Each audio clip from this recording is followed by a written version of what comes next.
যখন তোমরা আশুরা সিয়াম রাখবে, আশুরা সিয়াম তো রাখবেই, সেই সাথে আগে একদিন যোগ করে নিও অথবা পরে আরেকদিন যোগ করে নিও। নাজাত পাওয়ার কারণে শুকরিয়া স্বরূপ তিনি সিয়াম পালন করেছিলেন। ফলে ইহুদিরা এই দিনটাতে সিয়াম পালন করে মুসা আলাইহিস সালামের অনুসরণে। আল্লাহর মাস হচ্ছে মুহররম। মুহররম মাসকে আল্লাহ রাব্বুল আলামিন সম্মানিত করছেন এভাবে, এটাকে বলা হচ্ছে শাহরুল্লাহ, অর্থাৎ আল্লাহর মাস, আল্লাহর নির্বাচিত মাস। এই কারণে এই মাসটা আমাদের কাছে বিশেষ গুরুত্বপূর্ণ। কাতাদা রাদিয়াল্লাহু তাআলা আনহু বলছেন, সিয়ামু ইয়াউমি আশুরা, আশুরা সিয়ামটা আল্লাহ রাসূল বলছেন আহতাসিবু আলাল্লাহ, আল্লাহর কাছে আমি প্রত্যাশা করি আইয়ুকাফিরাস সানাতা আল্লাতী ক্বাবলাহু, যেই বছরটা অতিক্রান্ত হয়ে গেছে সেই বছরের সমস্ত গুনাহ আল্লাহ রাব্বুল আলামিন মাফ করে দেবেন। ইবনে আব্বাস রাদিয়াল্লাহু তাআলা আনহু বলছেন যে সুমু ইয়াউমা আশুরা, আল্লাহ রাসূল বলছেন যে তোমরা আশুরা সিয়াম পালন করো, ওয়াখালিফুল ইয়াহুদা ওয়ান নাসারা, এবং তোমরা ইহুদি এবং নাসারাদের মুখালিফ করো, তাদের বিপরীত করো। সুমু ক্বাবলাহু ইয়াওমান আও বাদাহু ইয়াওমান, যখন তোমরা আশুরা সিয়াম রাখবে, আশুরা সিয়াম তো রাখবেই, সেই সাথে আগে একদিন যোগ করে নিও অথবা পরে আরেকদিন যোগ করে নিও। যেহেতু ইহুদিরা শুধুমাত্র 10 তারিখে সিয়াম পালন করে, মুসলমানরা সর্বক্ষেত্রে ইহুদিদের অনুকরণ থেকে বিরত থাকবে। ইহুদিদের অনুকরণ থেকে বিরত থাকবে, এই কারণে একটা দিন যোগ করে নেবে, হয় পরে অথবা আগে।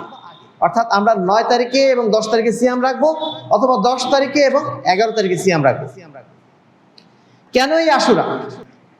ইবনে আব্বাস রাদিয়াল্লাহু আনহু বলছেন যে লাম্মা রাআন নবী সাল্লাল্লাহু আলাইহি ওয়াসাল্লাম ইয়াল ইয়াহুদ ফিল মদিনা, আল্লাহ রাসূল যখন মক্কা থেকে মদিনায় আসলেন, আসার পরে দেখলেন যে ইহুদিরা তারা একটা দিন সিয়াম পালন করে, সেই দিনটা হচ্ছে কি আশুরার দিন।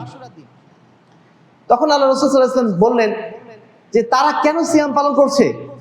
সাহাবায়ে কেরাম বলছেন যে ইহুদিরা এই দিন এই জন্য সিয়াম পালন করে যে এই দিন ফেরাউন ডুবে মারা গিয়েছিল এবং মুসা আলাইহিস সালাম ফেরাউনের হাত থেকে তিনি রক্ষা পেয়েছিলেন, এবং মুসা আলাইহিস সালাম এই দিন শুকরিয়া স্বরূপ, নাজাত পাওয়ার কারণে শুকরিয়া স্বরূপ তিনি সিয়াম পালন করেছিলেন।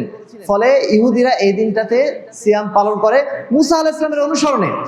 তখন আল্লাহ রাসূল বলছেন ইহুদিরা যদি মুসা আলাইহিস সালামকে অনুসরণ করে, তা আমরা তো মুসা আলাইহিস সালামের অনুসরণ করার জন্য আরো বেশি হকদার, অতএব আমরাও সিয়াম পালন করব। তখন তিনি নির্দেশ দিয়ে দিলেন মুসলমানদেরকে, যে তিনি নিজে সিয়াম পালন করলেন এবং মুসলমানদেরকে নির্দেশ দিলেন তোমরাও সিয়াম পালন করো।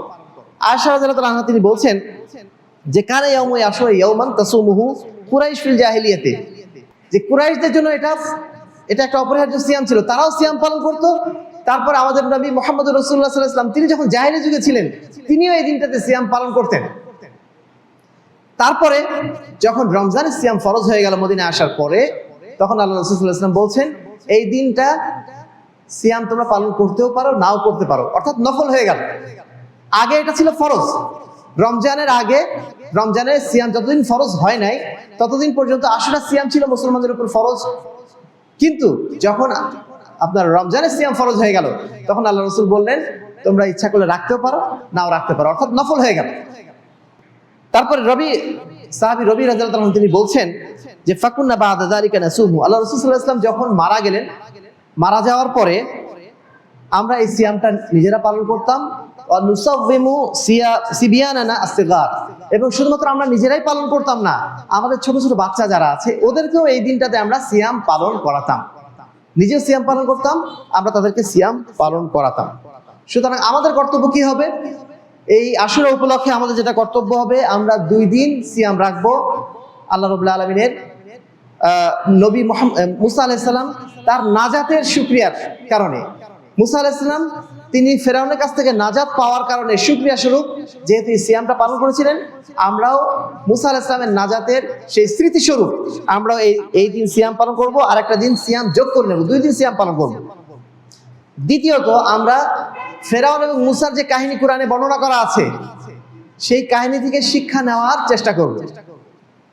শুধুমাত্র সিয়াম পালন করলাম কিন্তু জানলাম যে কেন সিয়াম পালন করলাম, এটা আমাদের জন্য একজন মুসলিম হিসাবে এটা আমাদের জন্য সমীচীন নয়। আমরা যেন অবশ্যই জানার চেষ্টা করি যে কেন এই দিন আমরা সিয়াম পালন করছি আর কি ঘটনাই বা ঘটেছিল। আহলে হাদিস আন্দোলন বাংলাদেশ।